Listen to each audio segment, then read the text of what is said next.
What's up, everybody? Yep, now I'm back home. Just got back from the National. I've had a couple of days to kind of reflect on it. Figured I'd give you a couple of my thoughts and then show you guys a recap. Although it's not much of a recap because 90% of the budget that I had, around $2,000, was spent on one card.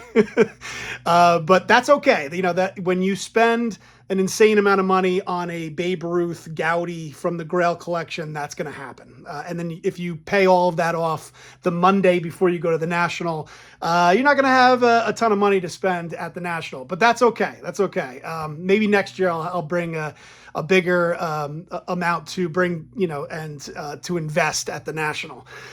But big takeaway, of course, as I mentioned in previous videos, was the crowds. I look at it as an awesome thing. I know that might be a weird way of putting it, but I went to the National 10 years ago and, I walked the floor. You guys can see the video in Atlantic City, and it's all just middle-aged men or older. The hobby felt like it was dying, or, even though it was still a huge show, it just wasn't, as I remembered it as a kid. But that has completely changed. So now, you still have all the old school collectors, but now you got this new, I don't even know how to describe it. It's like I'm fascinated by the new collector that spawned up during COVID. These guys with the briefcases walking around buying and selling modern cards. I don't totally, when you spend, hundreds of $1,000s on a Logo Man patch that was just created, a year ago, I don't get that. I don't understand why you would spend more money on, like, the latest baseball player versus, a Ty Cobb or a Babe Ruth. I will never understand that. A guy that's been in the league, like Gunnar Henderson, I'll just pick on him for, why anybody would spend like $10,000 on a card of his when, you could buy, a Ty Cobb for $1,800. I will never understand that. But it's very interesting to watch these, younger kids walking the aisles, doing deals, buying cards and then going to trade nights, selling the same card that they just bought. I think I'm not pooping on it either. I think it's awesome. It's just a very different way to collect than what I do, which is, generally speaking, I buy the card and I hold on to it. And then maybe one day I'll pass it on to my kids or my grandkids. That's how I collect. Card prices, of course, is the bad part of it, which is crowds were nuts. I actually ended up finding a bathroom in the basement that I kept using. But otherwise, you were waiting in crazy lines just to get a slice of pizza. It was hard to see the tables, during peak hours, like on Friday afternoon. I heard it took over an hour to get into the show. I heard tales of it taking an hour and a half to get out of the parking lot after the show was over. I was watching Sports Card Investor, and there was a situation where people were waiting in line for 2.5 hours to hand their cards into Sports HQ. So it amazes me that, people would wait 2.5 hours to hand their cards into Sports HQ. Why anybody would do that. But, there's huge lines. Of course, prices have skyrocketed over the last couple of years. Like that card that I bought, the Ty Cobb card, which I will show you guys in a second, costed me $1,800 at the show, paid in cash. That card 10 years ago would be a $200 card. That card has 10x'd over the last 10 years. So prices have gone way up. So there's the good with the bad. I still appreciate it because I think it's awesome that the hobby is exploding the way it is. But of course, there's the downsides of, huge lines, more people than the convention can provide. They just can't. They're going to have to figure out how to either change the location of the convention or limit the amount of people that, not have it be general admission anymore. I don't know. Luckily, it's not my problem. So, well, it kind of is because I like to go to the show, but, hopefully somebody will solve it. So, when it came to buying, I felt like, just from what I've heard and watched, People were buying, people were selling, cards were moving. If you had cards priced appropriately, they were selling. There were tales of people saying that their inventory had completely depleted because people were buying that much. People were buying vintage, low price cards, commons to complete sets. Every table I went to, especially during peak hours, had lots of people in front of it where you'd be like trying to see over somebody's shoulder what was in the table. So there were some things that I wish I had done differently, and hopefully I can rewatch this in a year. Thursday morning, I had the show to myself. I wish I had done like the silver pack stuff. I ended up not getting any national packs because the lines were just too crazy, especially with the little guy. So I didn't do that. I would have done that right away. I'd get a hobby box, get in line to get the silver pack. I would have done that.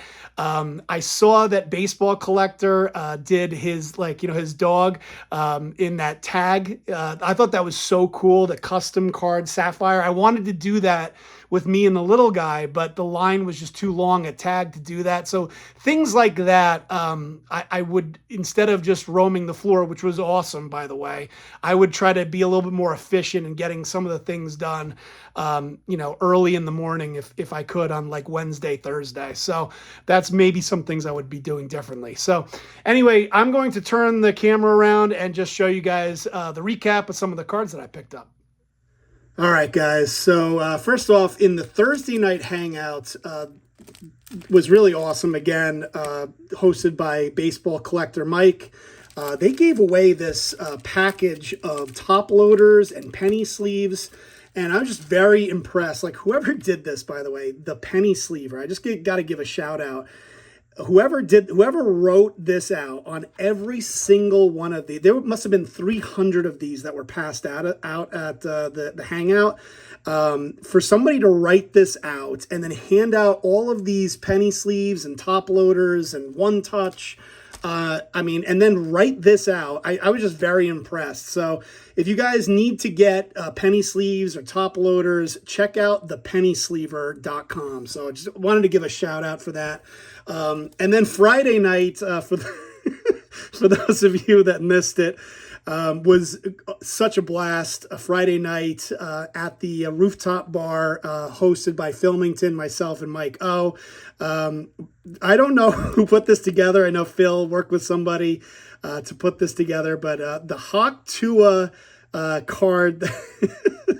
So this was handed out to anybody that attended the rooftop little get together, and you can see this is the green parallel number to 20. So great job. Hawk Tua girl, her 15 minutes of fame, by the way, are over. I don't know, for somebody that said one line and then went viral and then quit her job and went to Los Angeles. I don't know what she was thinking, but I think her 15 minutes are over, and I guess it's sort of fitting that this would be handed out at the National. Didn't get many custom cards, but met Iconic Baseball, Iconic Al here, number to 300. Thanks for handing that out. Josh, rated rookie, as I pointed out in the video, gave me this Greg Bird and Aaron Boone cards. Love this Greg Bird, a card number to 199. Then let's see. I also opened a box of Topps Chrome with my son, and I think I showed it in the video. Not much to write home about, but hit all these cards that will remain in his collection. He was very excited about like the rainbow cards. And then some kid at some point just handed him this Gunnar Henderson rookie, which was so nice. And I can see here on the back is a $20 card. So it was very, very nice of that little boy to hand little Joey this Gunnar Henderson card. So, and then Joey and I, late Friday afternoon, opened up this box, 3 autograph cards.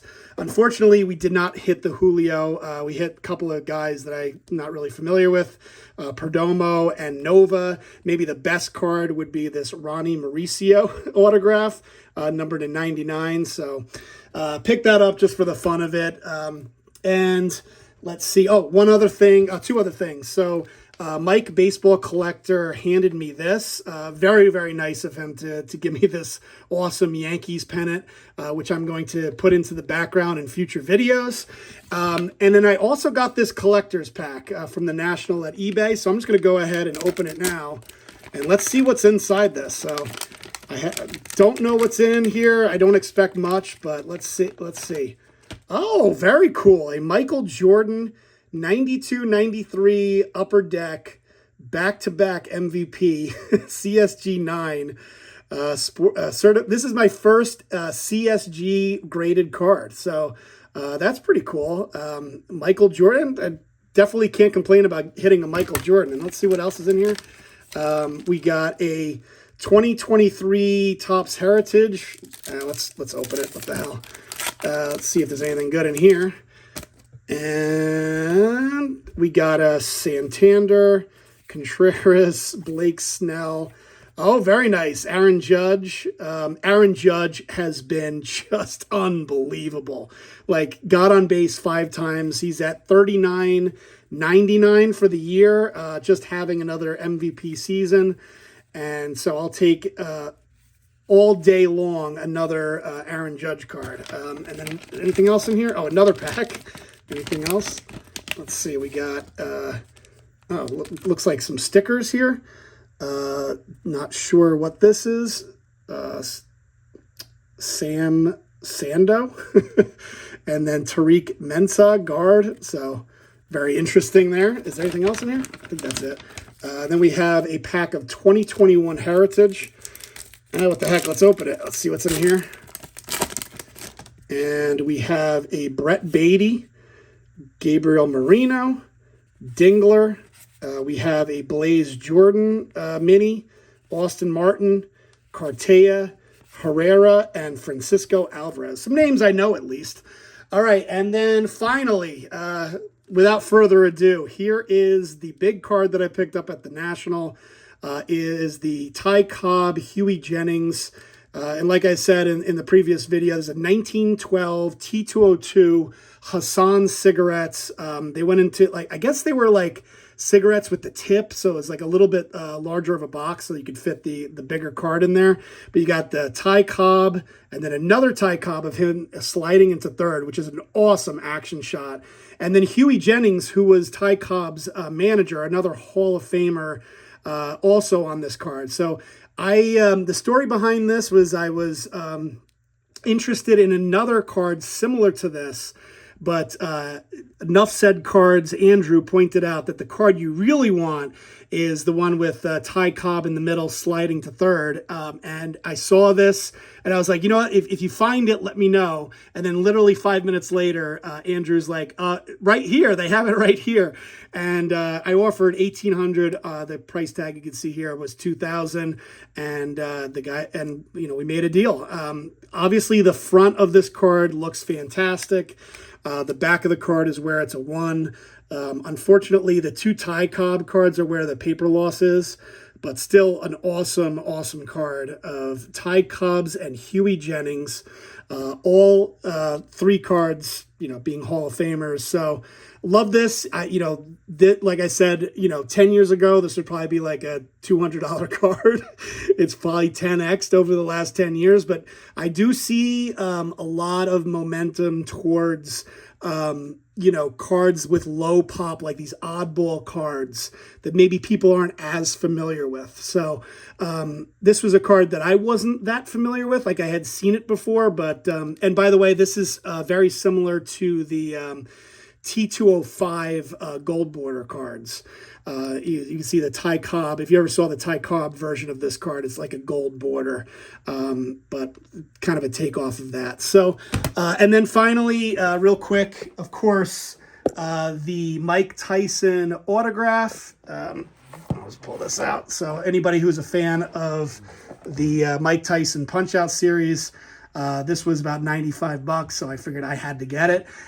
And then, of course, my son wanted to pick up this Sonic the Hedgehog Mario thing. If I can get it. Where's Mario? Where's Mario? I know he's there somewhere. There he is. But anyway, that's it. Thank you guys so much for watching. An awesome, very awesome national once again. And I will talk to you later.